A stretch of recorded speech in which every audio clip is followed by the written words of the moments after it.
Pardon, je ramasse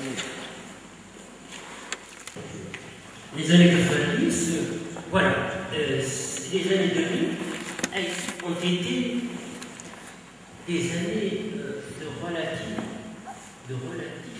retard au point de vue. Mais il y a quand même les réformes entreprises des années 80-90 qui commencent aussi à générer à notre avis. Et je crois que le fait de lancer ce qu'on appelle des réformes de type néolibéral dans une société fortement inégalitaire ne peut continuer. Et heureusement pour le système marocain, je dirais, chose qui n'était pas pérenne, ne peut être faite que par un soutien social d'une certaine manière, ce qui justifie la crise de compensation. Car quand on prend, par exemple, l'Égypte, l'erreur qui a été faite en Égypte sur le plan économique, c'est que le fils de Moubarak, à un moment donné, a voulu aller rapidement dans les réformes néolibérales. Enlever le soutien social. Or, la société égyptienne fonctionnait comment? Un secteur privé qui s'est débrouillé, un secteur public qui donnait quelques résultats, mais on prenait du secteur public pour redistribuer ou alors conséquence, l'État achetait en permanence la paix sociale de cette manière.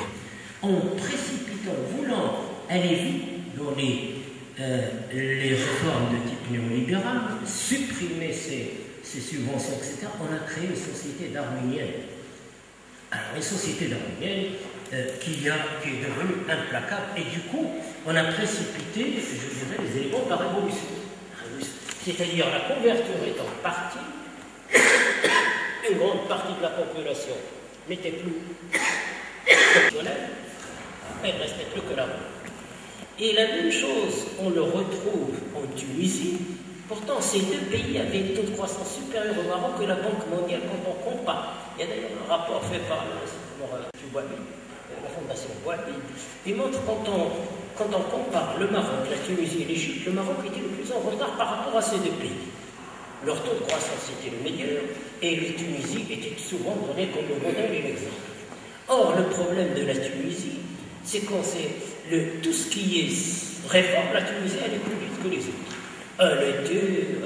On chantait la Tunisie sur les tous les temps.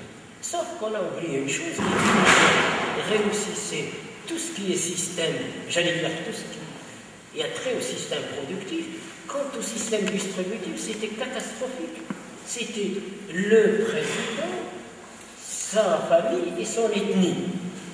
La croissance n'était pas perçue par les autres. Or, il ne suffit pas d'avoir un taux de croissance élevé. Les plus grandes révolutions sont arrivées à un moment où le taux de croissance était fort. C'est le même phénomène qui s'est passé en Iran du Shah.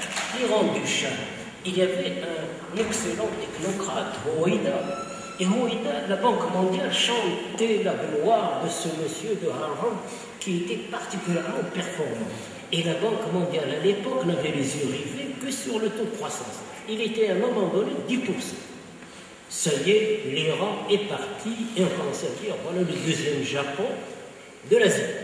C'est à ce moment-là que la révolution islamique s'est produite. Pourquoi? Eh bien, il y avait la croissance a amplifié les écarts dans la société et elle a rendu la société explosive. Et ça, je crois que le Maroc, paradoxalement, ne l'a pas fait.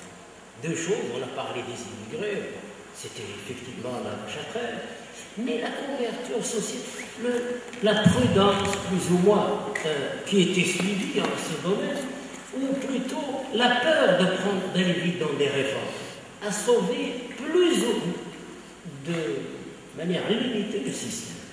Et on s'est trouvé dans une société qui aujourd'hui a du retard du point de vue institutionnel par rapport aux autres. Je reviendrai sur cet aspect. Alors, ça c'est l'effet de cette réforme. Il ne suffit pas de voir dans une réforme, je veux dire, la réforme en elle-même, sa cohérence intellectuelle pour dire qu'elle va réussir, qu'elle donnera les mêmes résultats partout. C'est pas évident. c'est pas évident, et dans certains cas, l'absence des réformes peut même retarder, peut même, j'allais dire, être positive dans certains cas. C'est ce qui paraît paradoxal. Mais on va le voir là aussi. Alors, ceci m'amène à parler du Maroc depuis 2000, cette émergence. Alors, est-ce que le Maroc est émergent? Est-ce qu'aujourd'hui, une situation nouvelle se présente? Alors, pour parler d'émergence, il faut au moins 3 choses. La première, c'est d'avoir des ressources en abondance, ressources naturelles et surtout humaines. Ça veut dire un capital humain de très bonne qualité. Sur ce plan, je crois que, on l'a dit tout à l'heure, le capital humain, c'est encore faible. Deuxième chose, c'est de voir aussi un système pour gérer ces ressources de manière rationnelle et efficace. C'est la gouvernance. Ça, c'est le deuxième élément de l'émergence. Troisième élément, c'est d'avoir une croissance permanente et continue qui permet de définir un nouveau contrat social. C'est-à-dire un contrat qu'on a vu, ce contrat dans les pays asiatiques, un contrat social qui permet évidemment à la société de passer, d'être effectivement émergente. Alors, le premier élément, tout ça avec un taux de croissance élevé et permanent. On estime qu'un taux de croissance de 6% sur le long terme, c'est un début d'émergence. Des réformes de gouvernance rapides, oui. Et troisièmement, un nouveau contrat social. Alors, est-ce possible dans un contexte actuel? Les ressources naturelles, j'en passe. La gouvernance, il y a des réformes, d'autres en retard, j'en passe. Le contrat social. Alors, comment définir un contrat social dans un pays? On a tout à l'heure décrit les structures économiques. Et je reviens particulièrement sur le secteur informel. Parce que c'est vrai que c'est un élément essentiel. Le secteur informel, outre ce qui a été dit, et avec lequel je suis tout à fait d'accord, ce secteur, le grand défaut, c'est qu'il tire le Maroc vers le bas. C'est toujours une productivité faible. Et la productivité faible est maintenue aussi par ce secteur. Donc c'est un secteur qui véhicule tout ce qui est économie grise, c'est-à-dire ce qu'on appelait des criminalités, en quelque sorte. Contrefaçon, blanchiment, et j'en passe. Ça, c'est l'économie grise, pas seulement l'informel. Et on voit que dans la société marocaine, pendant les 40 années du début, toute une région du Maroc a vécu par l'informel, elle a vécu offshore depuis longtemps. C'est le Nord. En voulant marginaliser le Nord s'est développé à travers l'informel, ça va être la contrebande, contrefaçon, et tout le reste.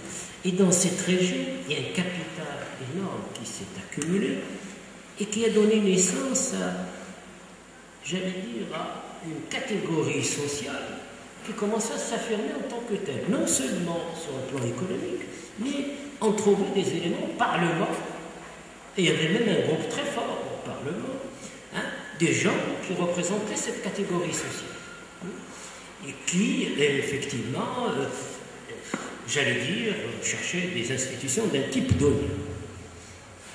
Alors, cette économie informelle, cette structure sociale empêche la définition d'un contrat social d'un type nouveau et surtout institutionnel, je dirais dans le sens de ce que le printemps arabe appelle aujourd'hui la modernité.